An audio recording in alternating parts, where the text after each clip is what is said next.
हाय, मेरा नाम आकाश है और आज के इस वीडियो में बात करेंगे गाइस AL65 जो कि कॉमन है, बहुत सारे मॉडल्स में आपको देखने को मिलता है।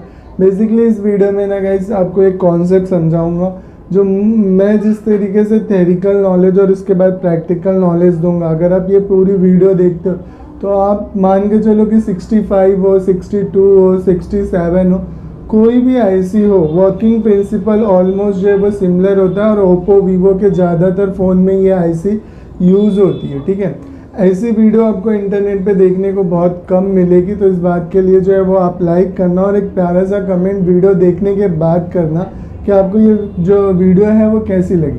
तो देखो, AL65 जो होती है वो बेसिकली 6 लेग की आईसी होती है। 62, 67 सब तो ये जो है 6 लेग की आईसी होती है। ठीक है, पिन आईसी होती है। अब इसमें क्या होता है कि पहले जो है ना आपका VPH इन करता है, तो VPH कितना होता है हमें पता होना चाहिए कि VPH जो है वो 3.7 से 4.1 या 4 समथिंग 4 वोल्ट के आसपास जो है वो होता है। ठीक है, तो अब जब आप VPH चेक करोगे, किसी फ़ोन में आपका डिस्प्ले का लाइट का प्रॉब्लम आया, तो आपको क्या करना है, सिंपली जो है चेक करना है भाई, उसकी सैमेटिक को ओपन करोगे ना तो आपको कुछ ऐसे 2 कैपेसिटर्स जो है वो देखने को मिलेंगे। 2 तो होते ही होते हैं, उसके बाद और कुछ एक्स्ट्रा, अच्छी ब्रांड है तो और कुछ एक्स्ट्रा दे सकती है, उनके ऊपर है। लेकिन ये 2 कैपेसिटर पे आपका VPH वोल्टेज बनना चाहिए। ठीक है, अब वोल्टेज कितना होता है VPH का, इतना होता है। और GR वैल्यू कितनी होती है, GR वैल्यू वो हर एक फ़ोन की अलग अलग होती है। ठीक है, नॉर्मली अलग अलग, एक्चुअल में मैं GR वैल्यू आपको बोल दूंगा तो आप कंफ्यूज हो जाओगे। तो GR वैल्यू को हम कंसीडर नहीं करेंगे, हम आउट टेस्टिंग करेंगे। आपको जो है वोल्टेज चेक करना है। ठीक है, वोल्टेज चेक करने के बाद आप आ जाओगे सिंपली कॉइल के एक साइड में। कॉइल के एक साइड में आपका जो है कितना बनेगा, यही VPH ही बनेगा। दूसरे साइड में भी कितना बनेगा, आपका VPH ही बनेगा। ठीक है, अब तीसरे साइड में स्विचिंग पे यहाँ पे एनोड के जो डायोड लगा होता है आपका, उस पर कितना बनेगा, VPH ही बनेगा। और VPH कब बन जाता है, चाहे फ़ोन में बैटरी लगा लो या फिर चार्जर लगा लो, फ़ोन को ऑन मत करो, लेकिन आपका VPH यहाँ तक पहुँच जाएगा। क्यों, कॉइल से होता हुआ अगर VPH आपका डायोड कॉइल के पास नहीं मिल रहा है तो सिंपल है कि आपका कॉइल मतलब VPH की लाइन जो है वो ब्रेक हो गई है। आप सीधा VPH का जंपर मारो कॉइल पे, आपका लाइट का प्रॉब्लम जो है वो सॉल्व हो जाएगा। अब मान लेते हैं कि फ़ोन को चालू करना पड़ेगा, तो फ़ोन को चालू करोगे और डिस्प्ले की लाइट नहीं आ रही है, तो सबसे पहला काम करना है कि ग्राफिक देखना है। मैं अभी आपको प्रैक्टिकली करके दिखाऊंगा, लेकिन सबसे पहला काम जो है ना आपको चेक करना है कि भाई फ़ोन में जो ग्राफिक है वो आ रही है कि नहीं। अगर ग्राफिक नहीं आ रही है तो लाइट नहीं आएगी। तो ग्राफिक अगर आ रही है तो आपने चेक कर लिया।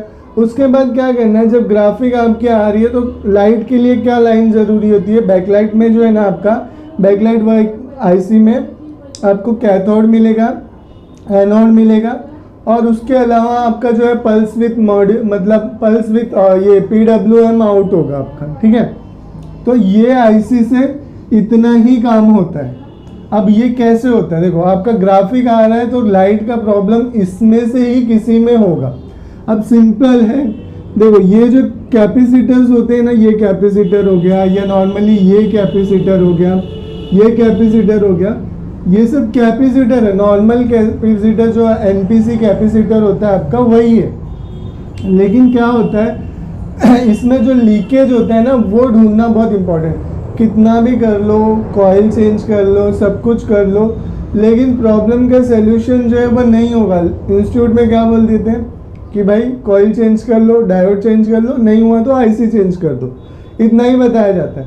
लेकिन उसके अंदर की ट्रेसिंग मैं आपको इस वीडियो में करके बताऊंगा कि क्या होता है। देखो, अब एनोड की जो GR वैल्यू होती है ना वो इस आईसी के लिए, अब मेरा जो सनसाइन मीटर है या नॉर्मली बोर्नियो को फॉलो कर लेना, सिग्मा फिक्स को फॉलो कर लेना, 500 550 के आसपास की GR वैल्यू जो है वो आपको ओम्स रेंज पे जो है ना वो डायोड मोड पे आपको जो है वो देखने को मिलेगी। ओम्स पे आपका मल्टीमीटर अलग होगा तो उसकी बात अलग है, लेकिन 550 GR वैल्यू आपको डायोड रेंज पे जो है वो एनोड पे देखने को मिलेगी।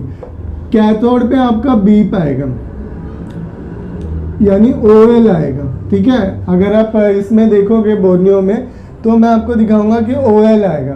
CABC पे भी आपका 500 के आसपास का जो GR वैल्यू है वो आएगा। अगर अभी एक्चुअल में देखना है तो सेमेटिक में हम देख लेंगे अभी, लेकिन GR वैल्यू इतनी आनी चाहिए।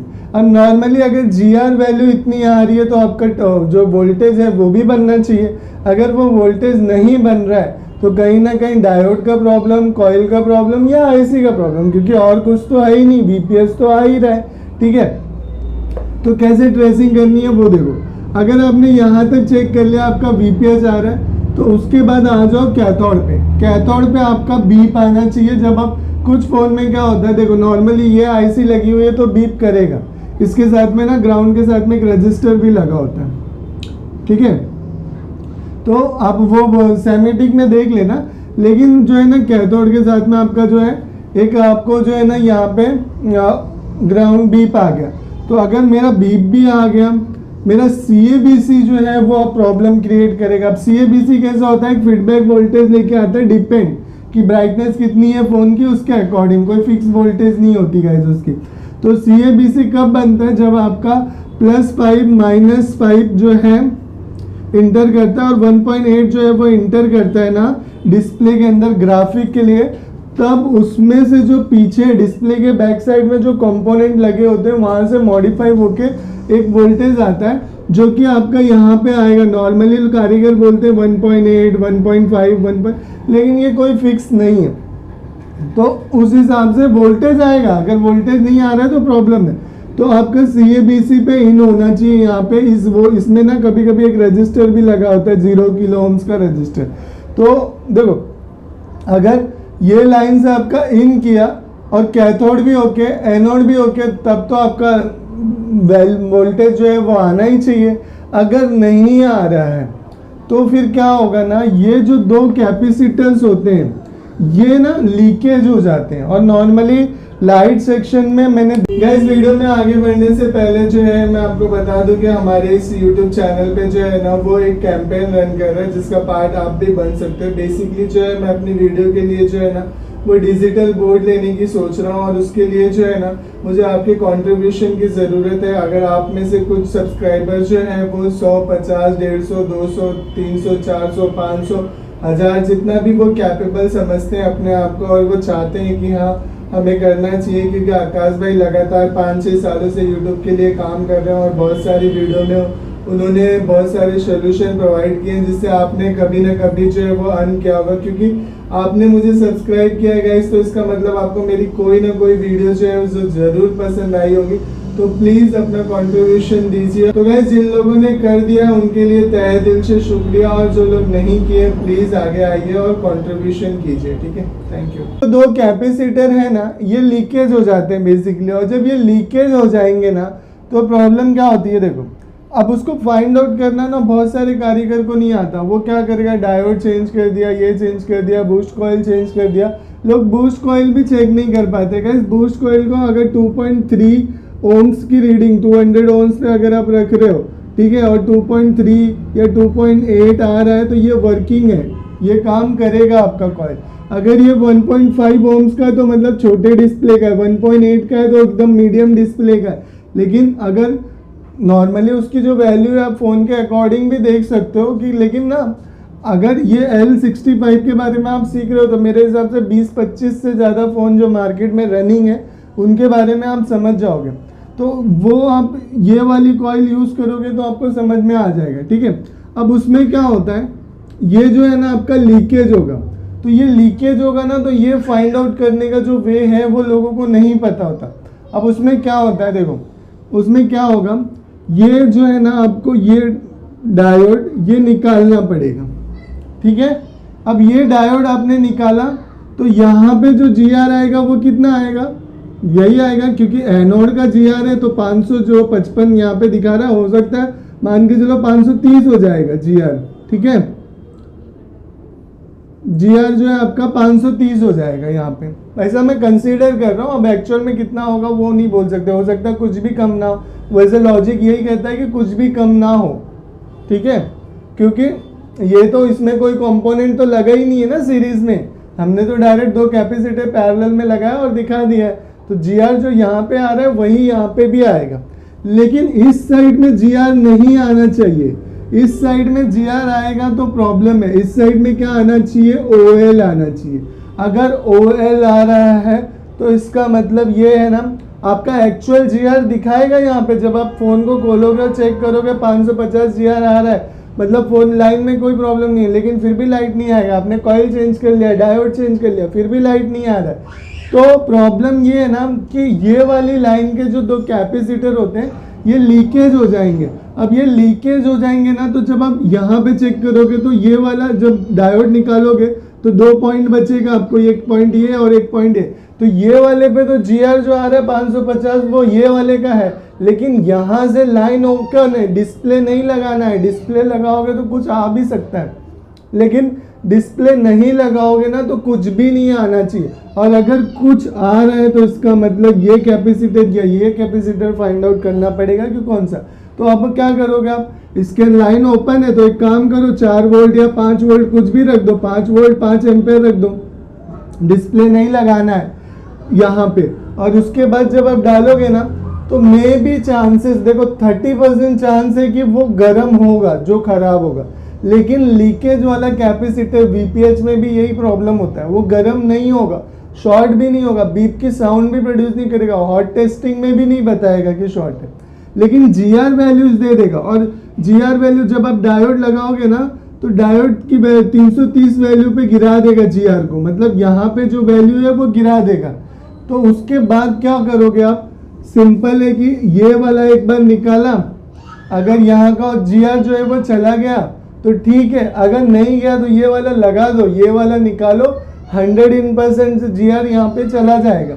जब यहाँ का GR चला गया तो आपकी लाइट जो है वो आ जाएगी। सिंपल सा लॉजिक है गाइस कि VPH, कैथोड, CABC आपका जो है पल्स विथ मॉड्यूल, क्योंकि ये जो है पल्स विथ मॉड्यूल यहाँ पे, और उसके बाद जो है आपका ये 2 GR जो कैपेसिटर लगे होते हैं इनको चेक करना होता है बस। और ये कैपेसिटर भी होते हैं, लेकिन इस कैपेसिटर में ना आपके फ़ोन की बैटरी ड्रेन होगी, लाइट नहीं आएगा, हो सकता है बैटरी ड्रेन होगी और मतलब वाइब्रेट करेगा फ़ोन, तो कस्टमर क्या बोलेगा कि लाइट नहीं आ रही, लेकिन फ़ोन में शॉर्टिंग होगी VPH की लाइन में। और उस कंडीशन में ना जब लीकेज, क्योंकि लाइट के पास में ना मेरा ऑब्जर्वेशन है, मेरा एक्सपीरियंस है कि ये जो कैपेसिटर होते हैं ये लीकेज होते हैं। ये कोल्ड टेस्टिंग में भी शॉर्ट नहीं बताएंगे, हॉट टेस्टिंग में भी शॉर्ट नहीं बताएंगे, लेकिन ये GR वैल्यू को जो है ना वो ड्रॉप कर देंगे। तो ये आपको फाइंड आउट करने आना चाहिए। अभी हम जो प्रैक्टिकल देखेंगे कि कैसे हमने फ़ोन को रिपेयर किया। तो गाइस देखो, ये मेरे पास जो है Oppo A5s है, आई थिंक सो A5s ही होगा, और इसमें जो है ना लाइट नहीं आ रही है। तो कैसे रिपेयर करना है पूरा प्रोसीजर मैं आपको इस वीडियो में दूंगा। देखो अभी यहाँ पे जो है ना सबसे पहला काम है हमें चेक करना है कि ब्राइटनेस आ रहा है या नहीं। तो अगर मैं यहाँ पे क्लीन करके थोड़ा सा दिखाऊँ, खैर कैमरे में दिखा पाना तो मुश्किल है, लेकिन ना गाइस ब्राइटनेस आ रहा है। यहाँ पे देखोगे आप ध्यान से तो ओप्पो लिखा हुआ आ रहा है, मैं दिखाता हूँ आपको। देखो यहाँ पे जो है ना ओप्पो लिखा हुआ आ रहा है, हल्का हल्का आपको दिख रहा होगा, ठीक है। तो ये जो है ना इसमें जो है लाइट की प्रॉब्लम है। अब लाइट की प्रॉब्लम है तो मैंने जो नॉलेज अभी आपको दिया है थ्योरी में, उसके बिहाफ पे हम चेक करेंगे। तो सबसे पहला काम क्या करेंगे, हम डिस्प्ले कनेक्टर पे जो है वो GR वैल्यूज़ चेक करेंगे। तो अभी मैं डिस्प्ले कनेक्टर पे एनोड पे GR वैल्यू चेक कर रहा हूँ, तो 500 550 के आसपास है, जो कि मेरे अकॉर्डिंग ठीक है, कोई प्रॉब्लम तो नहीं होनी चाहिए। और कैथोड पे OL आ रहा है तो ये भी ठीक है। अब CABC पे भी चेक कर लेते हैं। तो CABC पे ना देखो, CABC पे अगर मैं चेक करूँ या यहाँ पे मैं एक बार वोल्टेज चेक कर लेता हूँ। CABC जो है वो नहीं चेक किया मैंने, लेकिन मैं एक बार वोल्टेज चेक कर लेता हूँ कि क्या वोल्टेज में है, ठीक है। क्योंकि वोल्टेज में अगर देखो, ध्यान से देखो, अगर गाइस जो लोग यहाँ तक देखे ना उनको बराबर समझ में आ जाएगा, और जिन्होंने छोड़ के गया है वीडियो वो नहीं समझ पाएंगे। अब देखो यहाँ पे क्या है कि अभी फ़ोन ऑन हो रहा है, और ऑन होने के बाद अभी मैं एनोड पे चेक करूँगा वोल्टेज। DC वोल्ट की रेंज पे रखा मैंने। वोल्टेज जो है ना देखो GR वैल्यूज से भी नहीं अगर आपको फाइंड आउट होता है, और आप देखते हो वोल्टेज जो है वो ड्रॉप होगा। अब क्या देखो 1 वोल्ट हो गया, मतलब VPH भी नहीं हो रहा है और बूस्ट वोल्टेज तो बन ही नहीं रहा है। 1 वोल्ट के आसपास आके देखो वेरिएशन देखने को मिल रहा है। तो यहाँ पे डैम श्योर हो जाना है कि कैपेसिटर का फॉल्ट है। अभी कैसे, वो मैं आपको दिखाता हूँ कि कैसे आप पता कर लोगे कि कैपेसिटर का फॉल्ट है या नहीं। ठीक है, तो अब यहाँ पे मैं क्या करता हूँ, एक बार जो है ना फ़ोन को खोल लेता हूँ। देखो अब ये पोजीशन पे जो है ना आपको देख लेना है कि भाई लाइट सेक्शन है कहाँ। तो उसके लिए आपको जो है ना बोर्नियो या फिर किसी भी सैमेटिक टूल्स में पोजीशन पता चल जाएगी, वहाँ का पतरा कट कर लेना। पतरा कट करने के बाद जो है ना मैं आपको डायोड निकालता हूँ। देखो ये डायोड मैं निकालता हूँ। ठीक है, अब ये डायोड निकालने के बाद जो है ना मैं आपको दिखाता हूँ। देखो ये मैंने मल्टर रखा। और गाइस लाइक करना, क्योंकि ये सब आपको देखने में मज़ा आ रहा होगा, लेकिन कैमरा एंगल सेट करके शूट करने में ना मेरे को बहुत प्रॉब्लम होती है। मैं 3 घंटे से ये वीडियो बना रहा हूँ कॉन्सेप्ट को समझाने के लिए, कैसे अलग अलग रीटेक ले लेके, ठीक है, और कट पिट करके। देखो यहाँ पे जो है ना VPH का है ये, तो VPH तो खैर अभी यहाँ पे देखो VPH को जान देते हैं, लेकिन ऊपर साइड में अगर आप देखोगे ना तो देखो क्या आ रहा है, ये VPH हो गया और ऊपर साइड में 450 के आसपास का GR आ रहा है। ये 200 हो रहा था, कब फिर साफ़ करने के बाद 450 हो गया। तो ये GR जो है ना कहीं नहीं आना चाहिए, क्योंकि लाइन तो ओपन थी, डिस्प्ले तो लगा हुआ नहीं था।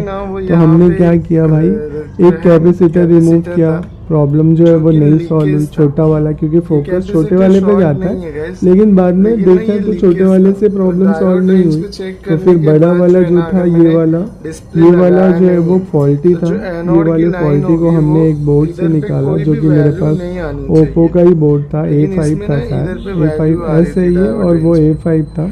तो उसमें भी जो IC थी वो सेम थी। वैसे नॉर्मली आप कहीं से भी निकाल सकते हो, सेम साइज का कैपेसिटर होना चाहिए, अदरवाइज आपका जो है ना ये जो डायोड होता है वो गर्म ज़्यादा होता है। ठीक है, अब ये देखो यहाँ से हमने वो कैपेसिटर निकाला और उसके बाद जो है ना हमने इस फ़ोन को इस तरीके से रिपेयर कर दिया। फाइनली ये फ़ोन जो है वो हो गया। ठीक है, यहाँ पे आप देख सकते हो कि पूरा फ़ोन जो है वो चालू हो चुका है, वर्किंग कंडीशन में है अच्छे से। देखो कि आपको मेरी ये वीडियो अच्छी लगी होगी। अगर अच्छी लगी है तो प्लीज़ लाइक करना। चैनल को अभी तक सब्सक्राइब नहीं किया तो आप मोबाइल रिपेयरिंग वीडियोस के लिए मुझे सब्सक्राइब कर सकते हो। और मुझे कमेंट में ज़रूर बताना कि मेरी ये वीडियो कैसी लगी आपको, क्योंकि मुझे जानने की बहुत इच्छा होगी कि आपको ये मेरी नॉलेज अच्छी लगी। ऐसी वीडियो फ्यूचर में आप और चाहते हो या नहीं, मुझे कमेंट में ज़रूर बताना। ठीक है, थैंक यू।